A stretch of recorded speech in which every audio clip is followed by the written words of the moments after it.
ẹ fúra o, ìṣẹ̀lẹ̀ omíyalé ń bọ̀ nípínlẹ̀ Ọ̀ṣun àti Èkìtì.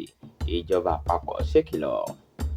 Ìjọba àpapọ̀ ti ṣèkìlọ̀ fún àwọn olùgbé ìpínlẹ̀ Ọ̀ṣun àti Èkìtì lórí ìṣẹ̀lẹ̀ omíyalé tó ṣeéṣe kó ṣẹlẹ̀ ní àárín ọjọ́ 19 sí ọjọ́ 17 oṣù kẹwàá ọdún yìí. Ìkìlọ̀ yìí ní iléeṣẹ́ tó ń rí sí ọ̀rọ̀ ìṣẹ̀lẹ̀ omíyalé lábẹ́ ọ́fíìsì ìjọba àpapọ̀ tó ń rí sí ọ̀rọ̀ àyíká lórílẹ̀‐èdè yìí fi síta láti lè jẹ́ kí àwọn ìpínlẹ̀ náà tètè múra sílẹ̀.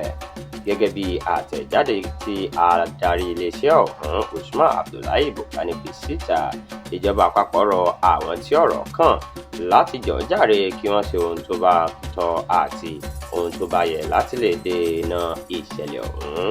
Ó wá ké sí àwọn lókọlókọ àti lámẹ̀tọ́ ìpínlẹ̀ kọ̀ọ̀kan láti ṣe ohun gbogbo láti lè rí wípé ẹ̀mí àti dúkìá kò ṣòfò.